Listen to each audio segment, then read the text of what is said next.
हम ये चीज़ों को देखेंगे से जो पेस्टिसाइड है वो एनवायरनमेंट के लिए और हेल्थ के लिए इशू क्रिएट करती हैं। तो जैसे कि आपको मैंने बताया था कि पाकिस्तान में ना पेस्टिसाइड का जो मैसिवली यूज़ होता है, जितनी डोज़ बताई जाती है उससे भी ज़्यादा यूज़ कर ली जाती है। फिर इसमें ये भी हम करते हैं जो एक्सपर्ट्स हैं वो रिकमेंड करते हैं जी कि जो पेस्टिसाइड्स होती हैं उनका इस्तेमाल जो है वो आपने एटलीस्ट 15 डेज बिफोर रोक देना है कि जब आपने मार्केट में भेजनी है ना प्रोड्यूस अपनी, तो उसको 15 दिन पहले जो है ना आपने उसको क्या कर देना है, उसको स्प्रे नहीं करना, ठीक है ना। लेकिन यहाँ पे इशू होता है जी कि वो वेरी नेक्स्ट डे जो है स्प्रे के बाद उसको मार्केट में भेज दिया जाता है, जिसकी वजह से जो उसके रेजिडुअल इफेक्ट जो हैं, क्योंकि उसकी स्किन के अंदर अब्जॉर्ब हो जाती है जो पेस्टिसाइड्स जो हैं, केमिकल्स जो हैं, और जब वो आप उसको पकाते हैं तो वो आपकी डाइट का हिस्सा बन जाती है। इसलिए कोशिश करनी चाहिए कि ऐसी वेजिटेबल्स का यूज़ किया जाए कि जिसका ना ऊपर से पील उतर जाए, छिलका उतर जाए, ठीक है ना?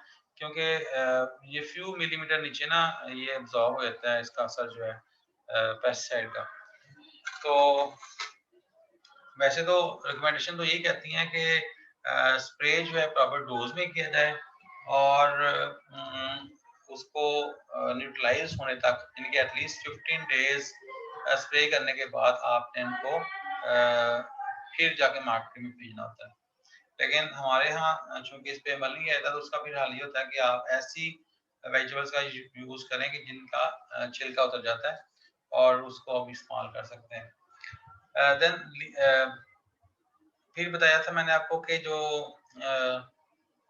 केक यूज करते हैं as ingredient in animal feed. ये केक होता है जी कि जो आप ऑयल सीड होते हैं, ऑयल सीड को हम क्रश करते हैं, उसमें से हम ऑयल निकाल लेते हैं। जैसे कि मिसाल के तौर पे ये जो आपका कॉटन सीड होता है, जब रुई होती है, रुई के अंदर भी एक सीड होता है उसका, उसे कॉटन सीड बोलते हैं, ठीक है ना। तो उस कॉटन सीड को हम क्रश करके उसका ऑयल निकाल लेते हैं और जो बाकी उसका भोग बचता है या जिसे कहते हैं बेगास बचता है, उसको हम केक बोलते हैं और उसमें काफ़ी ज़रा न्यूट्रिशन होती है और उसको हम यूज़ करते हैं फॉर फीडिंग डिफरेंट एनिमल्स, ठीक है। खासतौर पे जो दूध देने वाले जानवर होते हैं ना, उनको हम फीड करते हैं और उससे उनके दूध में ना फैट परसेंटेज ज़्यादा होती है, क्योंकि ऑलरेडी इसमें 10 to 15% जो है ना वो जो फैट होती है केक के अंदर।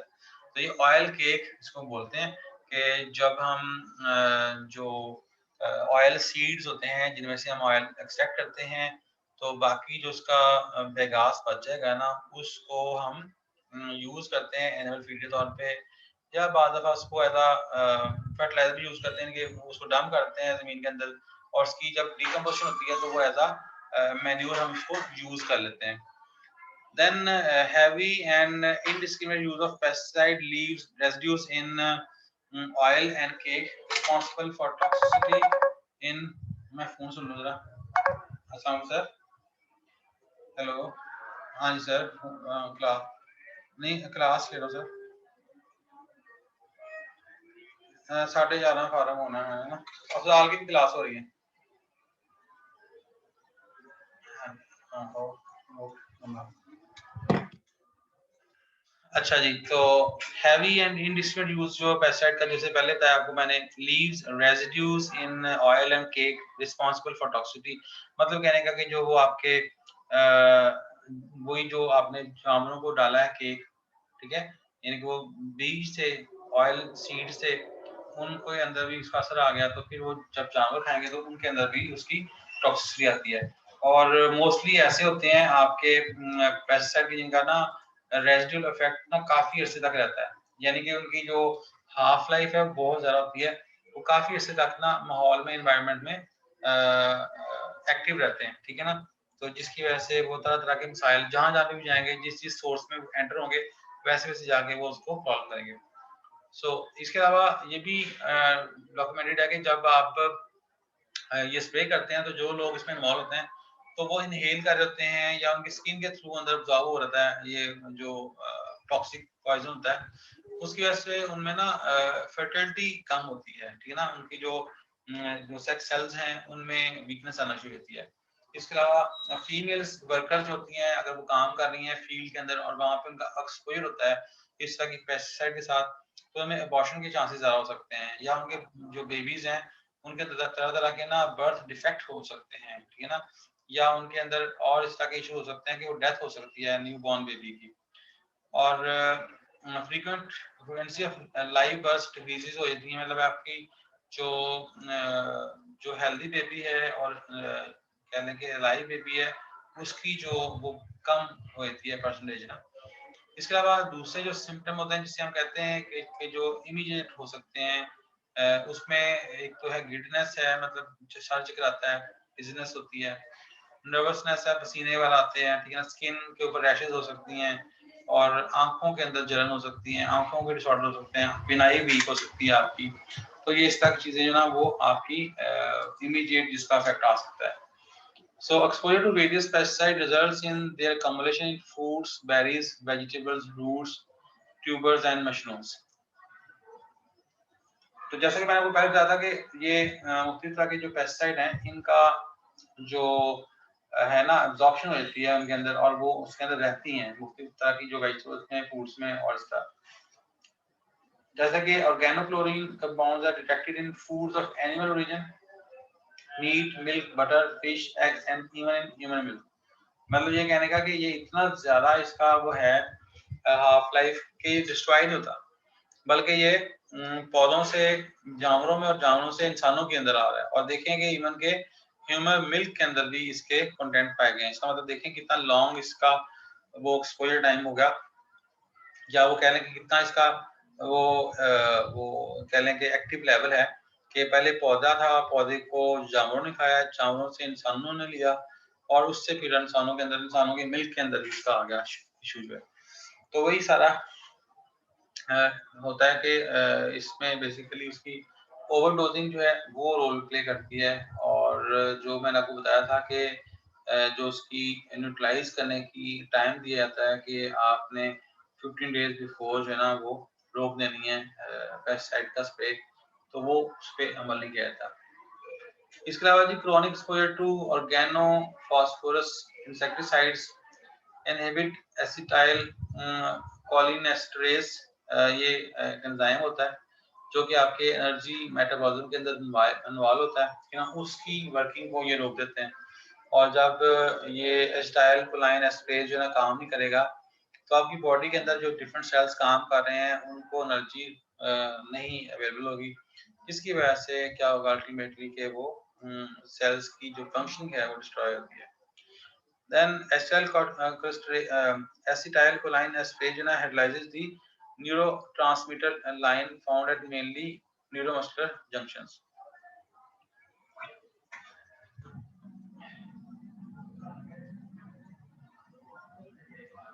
तो ये जो आपकी आपका एसिटाइलकोलाइन एस्ट्रेज ना, ये आपकी जो नर्वस कोऑर्डिनेशन है उसके अंदर भी इसका रोल है कि ये आपकी जो ब्रेन से आपका, इसको अब न्यूरोट्रांसमीटर के तौर पे भी काम करते हैं। ये जो एसिटाइलकोलाइन जो है वो न्यूरोट्रांसमीटर के तौर पे भी काम करता है। तो इससे आपकी जो कोऑर्डिनेशन है, यानी कि न्यूरो मस्कुलर जो कोऑर्डिनेशन है वो भी अफेक्ट होती है। उसका मतलब ये होगा कि इस तरह के लोगों में एक तो एनर्जी मेटाबॉलिज्म के वाले से, दूसरा नर्वस कोऑर्डिनेशन के वाले से इशू आ सकते हैं। तो these agents known as cholinesterase inhibitors block function of acetylcholine esterase, cause excessive acetylcholine to accumulate that causes neuromuscular paralysis। मतलब से क्या होता है जी कि आपके जो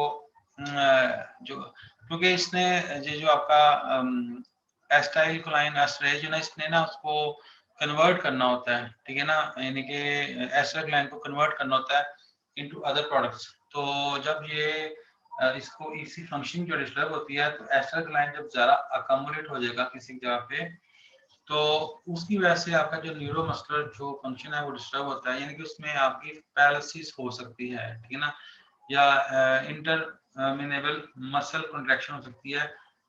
उसमें आप मसल्स को मूव नहीं कर सकते, कॉन्ट्रैक्ट नहीं कर सकते, तो throughout entire body leads to death bye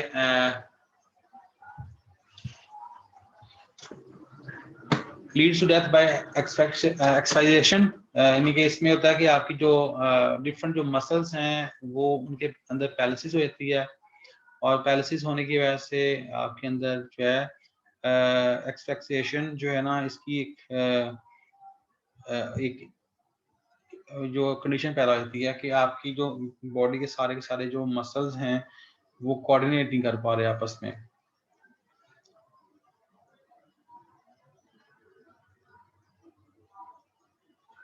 then specially organochlorine pesticides accumulate in body, ठीक है। ऑर्गेनोक्लोरीन जो है ना ये ज्यादा अक्युमुलेट होते हैं बॉडी में। Level of pesticide residues an indicator for chronic poisoning, तो अगर किसी के टिश्यूज में ये ज्यादा पाए जा रहे हैं, इसका मतलब है कि वो लगातार एक्सपोजर में है।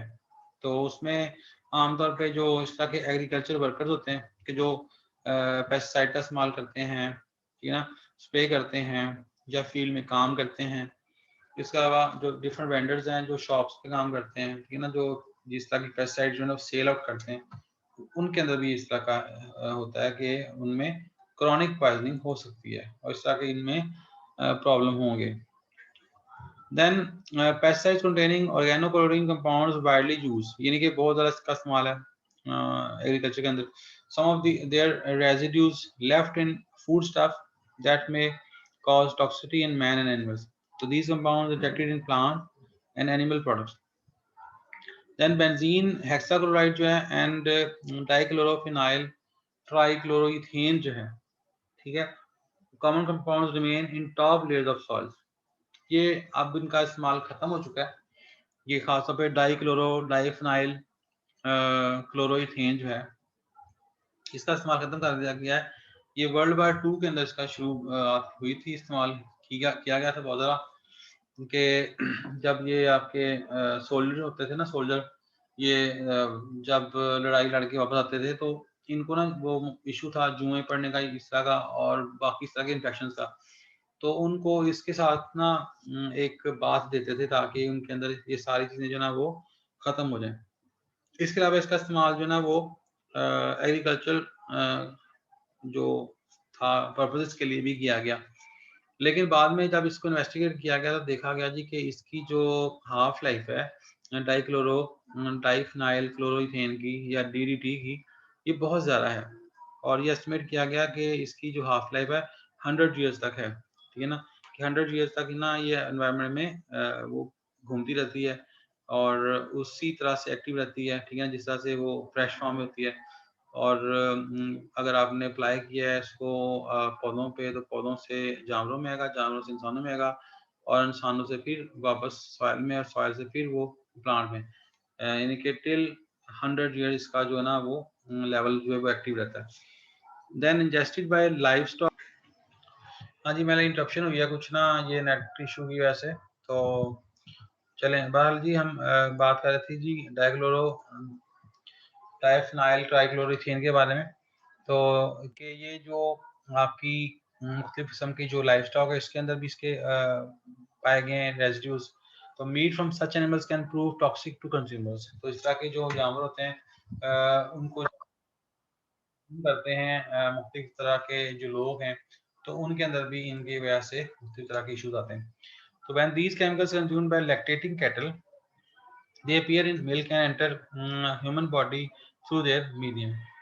तो इस तरह से जो दूध देने वाले जानवर हैं वो चारा खाएंगे जिसके ऊपर आपने ये स्प्रे किया था डाइक्लोरो डाइफिनाइल क्लोरोइथेन का, तो उसके मिल्क में आना शुरू हो जाता है। इसके अलावा fish and other marine life become toxic when these compounds washed into waters, कि जब आपने स्प्रे किया है तो वो फिर अल्टीमेटली ज़मीन से होता हुआ पानी के अंदर आएगा, और पानी फिर समंदरों में आएगा, तो इस तरह से वो मछली के अंदर आएगा। तो इस तरह से अल्टीमेटली क्या होता है जी कि वो मछली जो है ना वो भी टॉक्सिक हो जाती है, और उसको अगर खाएगा कोई कंज्यूमर तो उसके अंदर भी इशू आएगा। तो their stability and tendency to accumulate in fatty tissue of man and animals make them a major public health issue। तो इसलिए ये ही इसका प्रॉब्लम है कि जब आप ये इतना ज़्यादा स्टेबल है जिसकी वजह से ये ज़्यादा टॉक्सिक है, इसी वजह से इसका इस्तेमाल अब ख़त्म कर दिया गया। Chronic toxicity from continued consumption of these toxic substances common result in chronic dyspepsia. तो ये बेसिकली आपकी जो नर्वस कोऑर्डिनेशन के वाले से प्रॉब्लम होती है कि आपके जो ब्रेन है फंक्शन है वो डिस्टर्ब होता है, जिसकी वजह से आपके मुख्तलिफ तरह के जो फिजियोलॉजिकल फंक्शन है ना वो सही तरह से काम नहीं कर पाते। Then acute poisoning from a single dose that causes vomiting and loose motions are rare. तो इसमें जो आपकी जो है कि इमीडिएट जो है इसका एक्सपोजर है उसकी वजह से इसकी जो सिम्टम्स है ना वो मतलब हैं, होते तो हैं लेकिन वो उसमें इतना नहीं है, लेकिन लॉन्ग टर्म इसको बहुत ज़्यादा है, ठीक है ना।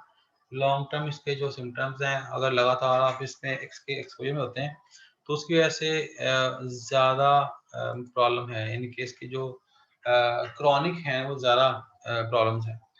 देन ऑर्गेनोफॉस्फोरस कंपाउंड्स हैं, health hazards are associated with the organochlorine compounds now being prevented by using insecticides containing organophosphorus compounds.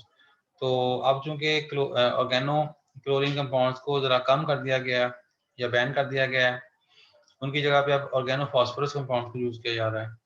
तो two mostly common employed organophosphorus compounds are methion and पैराथायोन।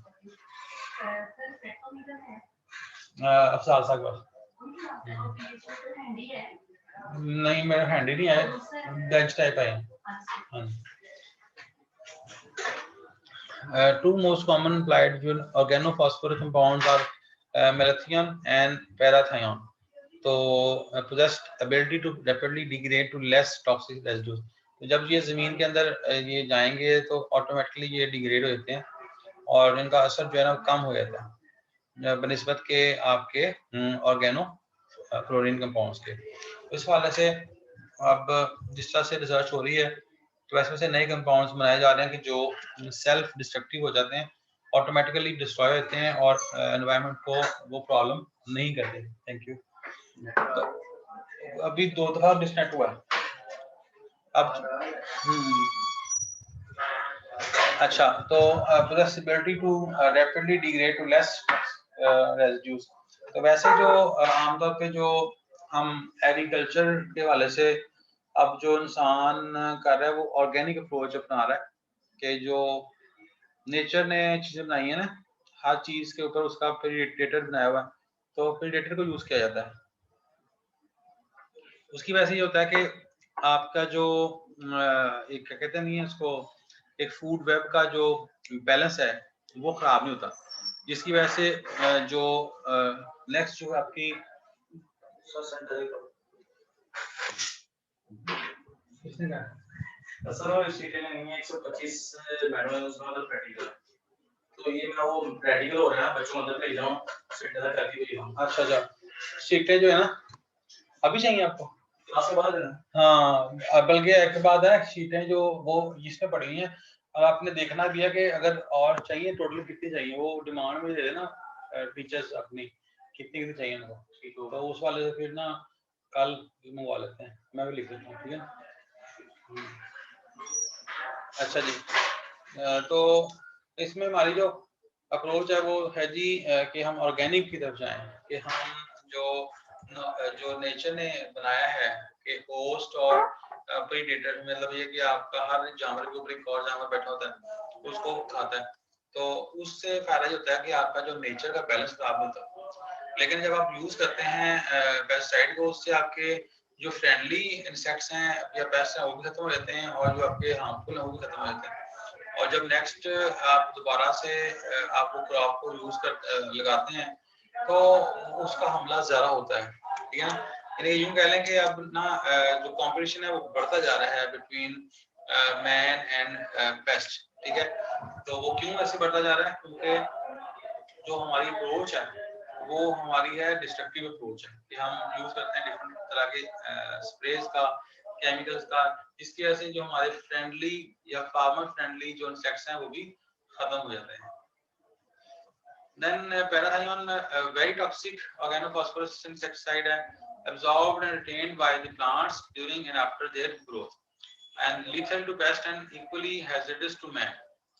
तो ये भी नुकसानदेह तो है, लेकिन जब तक ये प्लांट के अंदर रहता है तो ये जानवरों के अगेंस्ट इफेक्टिव होगा, लेकिन जैसे ही ये एनवायरनमेंट में जाएगा तो आफ्टर सर्टेन ड्यूरेशन ये खुद ही जो है ना वो डिग्रेड हो जाता है। तो caused acute toxicity occasionally resulting in fatalities in humans due to careless handling and disposal of containers। तो इसमें मतलब है कि acute toxicity ज़्यादा है कि इससे अगर एक्सपोजर होता है तो वो उससे डेथ भी हो जाती है, और इसका ये बेसिकली क्या लैक ऑफ कह लें कि केयर की वजह से ना ये इशू हो सकता है, वरना ये नियर अबाउट सेफ है।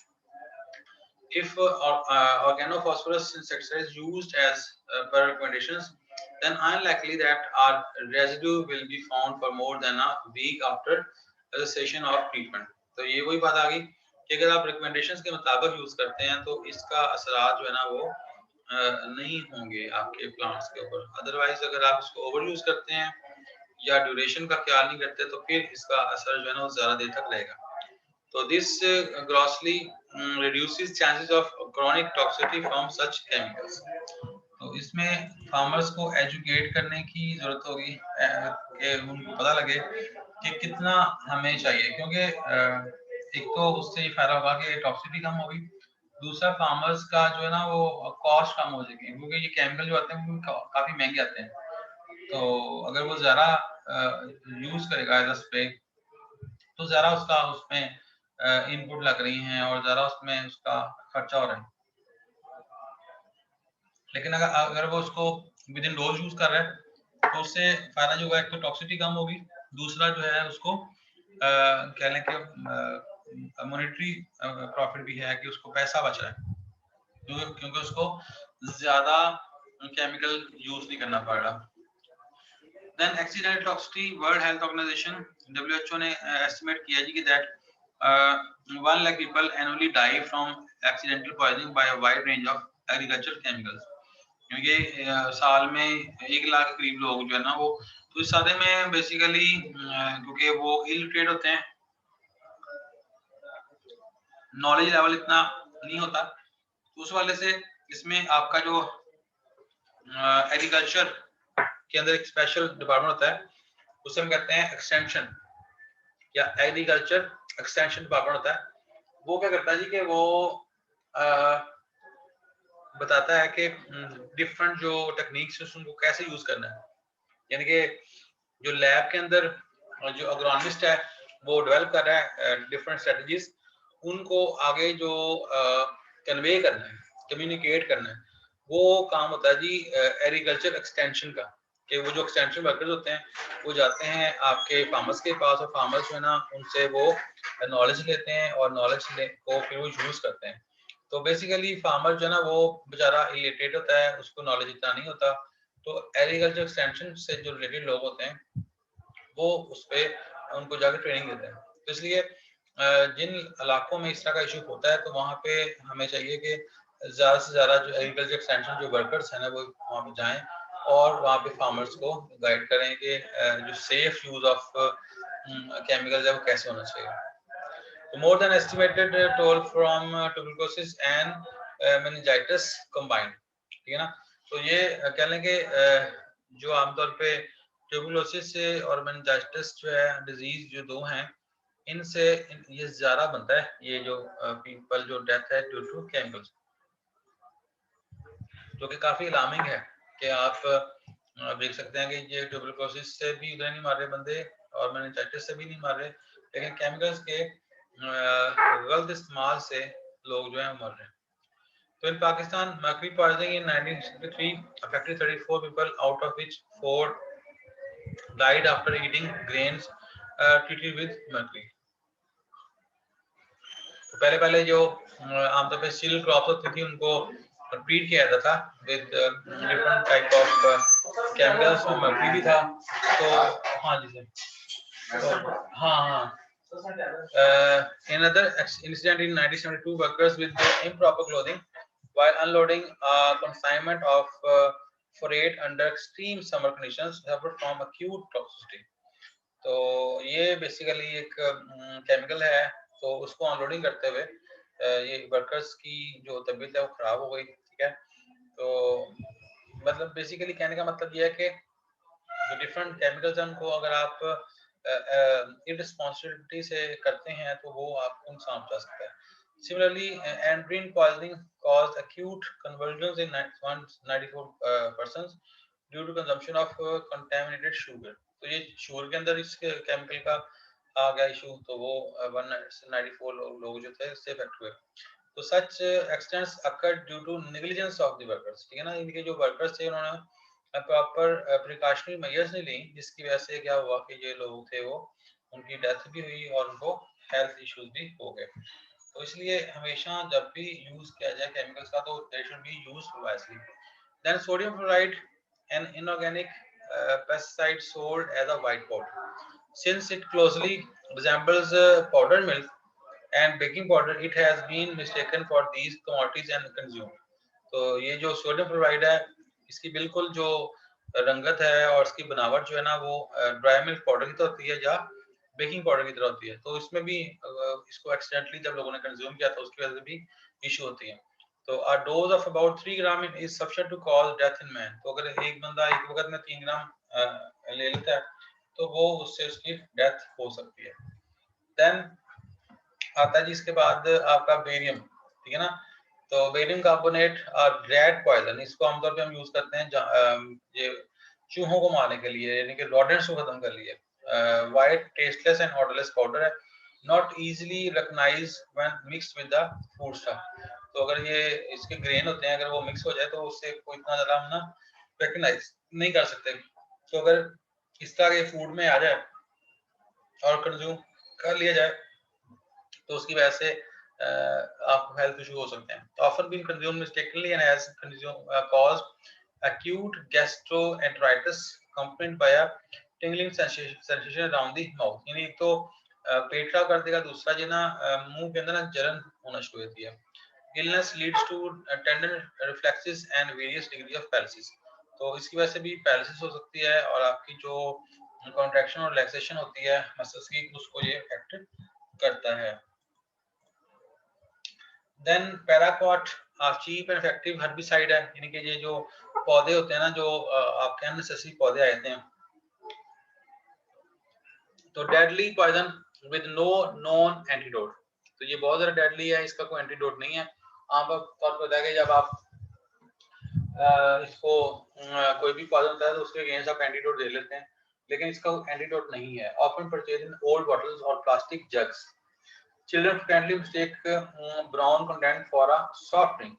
तो ये भी आमतौर पे अगर ये किसी बॉटल में रखा गया है, आमतौर पे कुछ लोग ऐसे भी करते हैं कि जिसको ना सोडा बोतल में या इस तरह की बॉटल में जो फूड के लिए यूज करते हैं उसमें स्टोर कर देते हैं। तो बच्चों को कई दफा उसको गलती लगती है, बच्चा उसको कंज्यूम कर लेता है और उसकी वजह से भी उसको इशू हो सकता है। तो these containers at time later use for drinking water और फूड स्टोरेज। तो इसलिए कभी भी ऐसे जो पॉइजन होते हैं, केमिकल होते हैं, उनको नहीं करना चाहिए इस्तेमाल किसी ऐसी जगह पे, मतलब स्टोर करने के लिए कि जो पहले फूड की तरह यूज किया गया हो।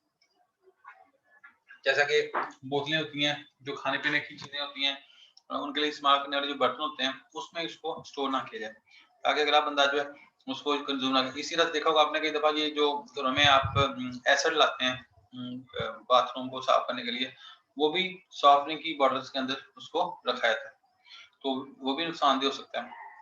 तो solving these less than a teaspoonful quickly causes vomiting. After entering bloodstream, paraquat attacks liver, kidney, lungs, leaving most victims to die within weeks due to massive clogging of lungs with impermeable scar tissues। तो जब ये blood में चला जाता है तो उसकी वजह से आपके लिवर, किडनी, लंग्स हर चीज को तबाह कर देगा और वहां पे उसको चोक कर देगा, सिस्टम को ब्लड की कोगुलेशन कर देगा और उससे डेथ हो सकती है विद इन फ्यू वीक। इसके अलावा जी acute toxicity by extraneous chemicals also occurs when food accidentally contaminated with them. तो एक तो था ना कि वो गलती से खा लिया, एक होता है कि कंटामिनेशन हो गई है। तो सच एक्सीडेंट्स में happen during transportation of chemicals with foods in same vessel. मतलब एक ही ट्रक है, गाड़ी है, उसमें आपने फूड को भी रखा हुआ है, उसमें आपने केमिकल भी रखे हुए हैं, तो उससे उसकी क्रॉस कंटामिनेशन हो सकती है। तो one such case responsible for 4 serious outbreaks in Saudi Arabia in 1966। तो सऊदी अरेबिया में हुआ था कैसे कि फूड स्टफ को अलॉन्ग विद केमिकल्स को ट्रांसपोर्ट करते हुए ये क्रॉस कंटामिनेशन हुई और उसमें भी डेथ्स हुई। तो wheat flour from USA conveyed in 2 ships also loaded with cargo of liquid andrine, a poisonous insecticide. So during transportation, andrine leaked and soiled the flour bags. तो andrine जो था वो लीक हुआ और वो जो फ्लावर के बैग थे उसमें एब्जॉर्ब हो गया और से भी काफी ज्यादा नुकसान हुआ, लोगों की डेथ भी हुई थी। Then in the same year, 84 people suffered from jaundice in UK due to consumption of whole meal bread prepared from contaminated flour. तो यानी कि ये भी था कि वो किसी केमिकल से कंटेमिनेटेड थी और उसकी वजह से भी जॉन्डिस हुआ। जॉन्डिस होने की वजह क्या होती है कि आपका लीवर जो है ना वो खराब होता है, लीवर की फंक्शनिंग डिस्टर्ब होती है। Contamination occurred when some chemical used as a hardener of resin spilled on flour in van that carried the two products together. मुख्तलिफ तरह के हम यूज करते हैं रेजिन्स को जो कि हार्डनिंग के तौर पे यूज करते हैं मुख्तलिफ तरह के आपके रबड़ के अंदर और इस तरह की चीजों के अंदर, तो वो भी जो है वो इस तरह से कर सकते हैं। तो सच एक्सटेंट्स आर हाउएवर रेयर। तो लेकिन मोस्टली होता है कि एग्रीकल्चर प्रोड्यूस के साथ अगर आप कर रहे हैं तो वो ज़्यादा होता है।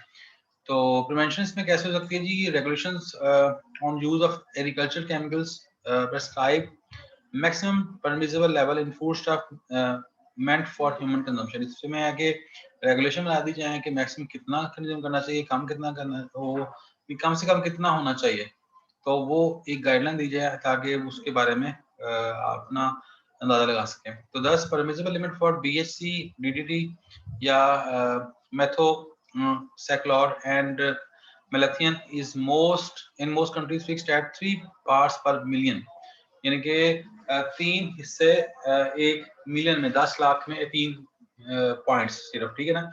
And for pyrethrum is 10 part per million food items having pesticide content higher than permitted limited considered unfit for human consumption। और अगर इनसे ज़्यादा होगा तो वो नुकसानदेह होगा, उसको हम यूज नहीं करना चाहिए हमें और रिकमेंड नहीं करना चाहिए। The concentration efforts by food producers and processors to conform to these legislations have drastically reduced chances of toxicity to the consumer। तो इस पे हमारे जो फूड प्रोड्यूसर्स हैं और प्रोसेसर्स हैं वो बहुत ज़रा इस पे स्ट्रिक्टनेस अगर करें तो उस चीज़ को काफ़ी हद तक कम किया जा सकता है। और इसमें हमारी जो गवर्नमेंट है और इसमें जो हमारी रेगुलेटरी बॉडीज हैं वो भी काफ़ी ज़रा इसमें रोल प्ले करती हैं। तो such accidental consumption of dangerous chemicals can be avoided by properly labeling containers और by manufacture of colored chemicals, ठीक है ना। तो इसको दो तरह से कर सकते हैं, एक तो लेबल कर दीजिए क्लियरली या फिर उसका कलर ही ऐसे कर दी जाए कि रेड हो या शार्प कलर हो ताकि उससे अंदाजा हो सके ये बहुत ज़्यादा टॉक्सिक हो सकता है। So these chemicals should not be stored in kitchen or in food store or should they be repacked into another container without proper labeling। तो इस तरह के केमिकल्स को किसी खाने वाली जगहों के साथ नहीं, मतलब इसको शो करना चाहिए, जैसे किचन होता है वहां पे ना करें। इसके अलावा जो कंटेनर यूज कर रहे हैं उसको प्रॉपर्ली लेबल किया जाए और वो कंटेनर जो है ना वो कभी भी फूड के लिए यूज ना किया जाए। Then unauthorized application of pesticide में pesticides permitted to be applied to crops standing in fields and also to harvested produce for controlling activities of pest in storage। तो इस तरह से कुछ यूज होती हैं कि वो आप हार्वेस्टिंग के दौरान भी यूज कर लेते हैं, स्टोरेज के अंदर भी यूज कर रहे होते हैं, ठीक है ना, तो वो गलत होगा। तो दिस एप्लीकेशन में vary from spraying crops in field to fumigation of storage atmosphere or dusting or spraying on sacks or directly mixing pesticide with food stuff। तो इस तरह ये भी उसका अनऑथराइज्ड यूज होगा कि आप डायरेक्टली फूड स्टफ के अंदर उसको डाल रहे हैं और उसको फ्यूमिगेशन कर रहे हैं। फ्यूमिगेशन के बाद भी टाइम देना चाहिए ताकि उसके साथ जो है ना काम हो सके।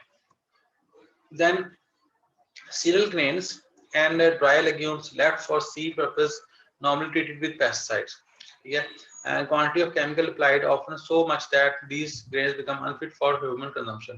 तो पहले होता था ऐसे कि इसको डायरेक्टली पेस्टिसाइड के साथ ट्रीट करते थे, उससे नुकसान होता था बहुत ज़्यादा, तो अब इसको खत्म कर दिया गया। अब फ्यूमिगेशन को यूज किया जाता है, फ्यूमिगेट करने के बाद उसको आप कुछ अर्से के लिए छोड़ देते हैं और फिर उसको कंज्यूम करते हैं। Occasionally treated seeds consumed in error by farmers family और sold out for some reasons, ठीक है ना। और इस तरह के जो सीड्स हैं वो ट्रीट हुए उनको फिर फार्मर्स बाद सेल आउट कर देते हैं, तो फिर इससे भी मसाइल हो सकते हैं। To avoid mistaken consumption of pesticide-treated seeds, desirable to use colored pesticides for such treatments or properly labeled produce. तो इस तरह की जो मिस्टेक्स हैं उससे बचने के लिए हम चाहिए कि वो पेस्टिसाइड्स की जो सीड्स हैं उनको डिफरेंट कलर कर दिया जाए ताकि अंदाजा लगाया जा सके कि इनको ट्रीट किया गया। So direct mixing of pesticides into food grains and legumes meant for human consumption permitted for long storage and strictly controlled by government regulation. तो ये इस तरह चीज़ों को गवर्नमेंट को करना चाहिए, गवर्नमेंट इस पे कंट्रोल भी करती है और ताकि इस तरह की चीज़ों से बचा जा सके, उस तरह के वाक़यात से बचा जा सके और एक्सीडेंटल जो कंटेमिनेशन है उससे बचा जा सके। तो आज के लिए इतना ही करते हैं, बाकी इंशाल्लाह नेक्स्ट क्लास में करेंगे। तो अभी टाइम भी खत्म हो गया जी, तो इंशाल्लाह दोबारा मुलाकात आपसे होगी और क्वेश्चन होगा तो व्हाट्सएप पूछ लीजिएगा, ठीक है जी।